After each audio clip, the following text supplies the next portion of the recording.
Hey everyone, I just thought I'd show you what I'm trying to achieve here.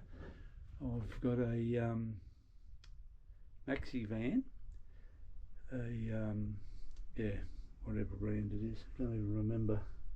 Anyway, so I've tried to build my own lift bed. So I wasn't going to show this video until I saw whether my concept worked or not, so I'll give you a bit of a run through. So what I've got here, as you can see, I've got a gearbox up here, seatbelt straps that wind it around the shaft here, up and down. The plan is, when it comes down, it'll plug inside the settee at the back here. So then it'll give you full width. We'll be sleeping northwest in the bed. So when it comes down, you'll see that it'll sort of come down about this far out, but there'll be cushions from here to the back for the settee.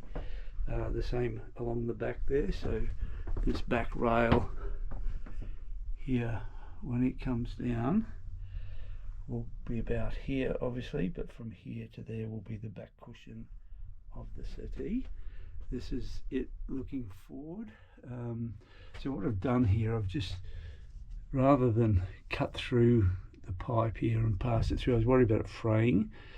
So I've just put this across the top to pinch the first one. Once it gets one turn, the rest of the belting will hold it onto the shaft quite tight. So I'm pretty well happy with this. When you come underneath on 510, I just clear it. If you can see here, I just clear it, so you'll have to duck a little bit to get in there, but that's fine. What we're going to have in this section is the fridge.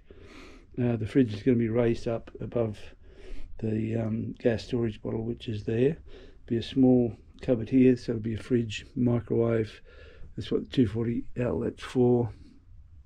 Then there'll be a bench going along here, it'll go around that, along here, so when the bed comes down, it'll sit on top of the bench, so it'll be fully supported once you're on it. But when it's in the roof, what I've done here is a couple of lateral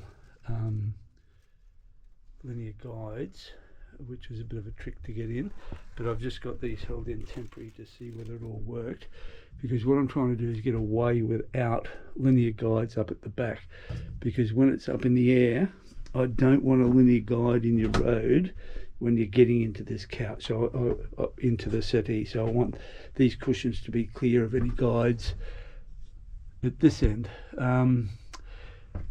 So the only failure I've had so far is this motor and gearbox, 12 volt motor, reversible motor and gearbox. It's a 40:1 ratio. It does 48 revs a minute.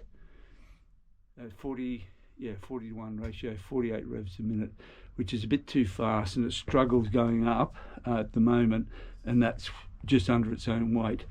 So I've ordered a 100:1 ratio, which will give me 18 revs a minute, which will be 3 times slower than it is now. So I'll give it a bit of a run so you can just see what happens. I've only got a small battery to drive it, so I'll just hop in the middle here and you can see what happens. We'll bring it down. Now it actually free falls down because it's got so much weight in it, and we'll see what happens.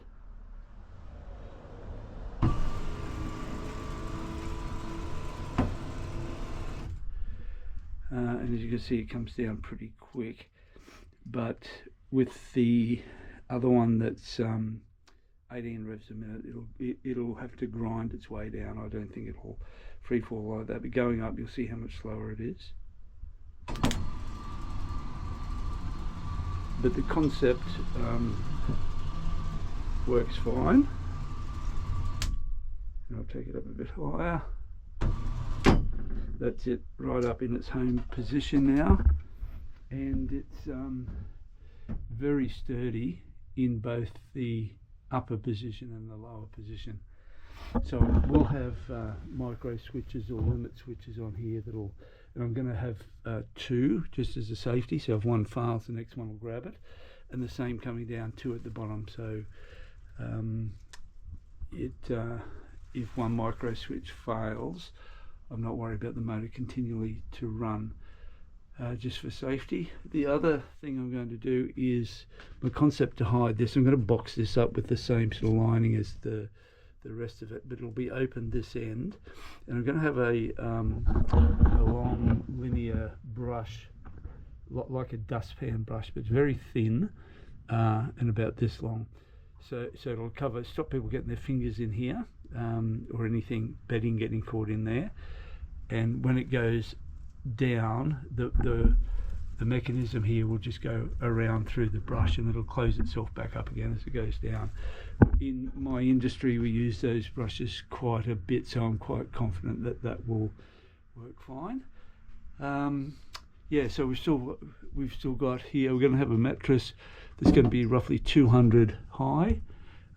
It's going to have to be paired out. Obviously the first 100 will be cut out here, but this gearbox here will be where your knees are, but again you're still going to have 100 mil or 10 centimeters above the motor of mattress, and again here it's 150 here, and down near your legs I don't think that'll be a problem. Main weight will be here, and yeah, it'll be cut out a bit for this shaft, but really your main body weight will be back in this position here, well away from that motor, and you'll have 200 mil or 20 centimeters of high density mattress there. So in general, I'm pretty happy with the concept. It's pretty simple. I'm very pleased it can get away with just two linear guides, and as you can see, this is rock solid here now. It'll have all the framings on it, provided my new motor at 18 revs a minute rather than 48 revs a minute grinds it up okay or winds it up okay. Quite satisfied. I think I'll be fine. If that doesn't, the only option is to put two on, which I don't really want to do because it weighs a fair bit. So if my next one doesn't work, either have to go for a lower reduction again, or go to some linear actuators, which will have to be driving it up on the four corners then, which is not really want to do. So if this new motor is a fail, I think I'll go away from the lift bed and just put a permanent bed across the back, sleep east-west, and then put the couch or the settee up this end. So that's it. But as you can see, these are the close-up of the linear guides. I've just tacked these to make sure it works okay, but I can unbolt it here to pull the whole bed out. Mounted these in just temporary to make sure it works the same at the bottom. Everything looks pretty good to me at this point. We've still got enough room to clean up around the windows. So far so good. And this area here, which I'll show you in another video, is the shower toilet. I have put a swivel seat in, which is interesting. This is a I can't even think of the make of the vehicle. Isn't that terrible? It is a Renault Master. That's what it is. Renault Master. Now a genuine Renault Master turntable for under the seat was $800, $900. Landed here in Australia. This one is a Mercedes Sprinter. I only had to re-drill 4 holes, 2 at the base and 2 in the seat to shift it sideways a bit, and it fitted perfectly for $180. So anyone's got a Renault Master wants a swivel, I'm not swiveling this one, I'm only swiveling the passenger seat. So it gives me plenty of time to sit down and do some thinking. But as you can see, there's the bed up in the air. So far so good. And we'll move on to the next part of the project.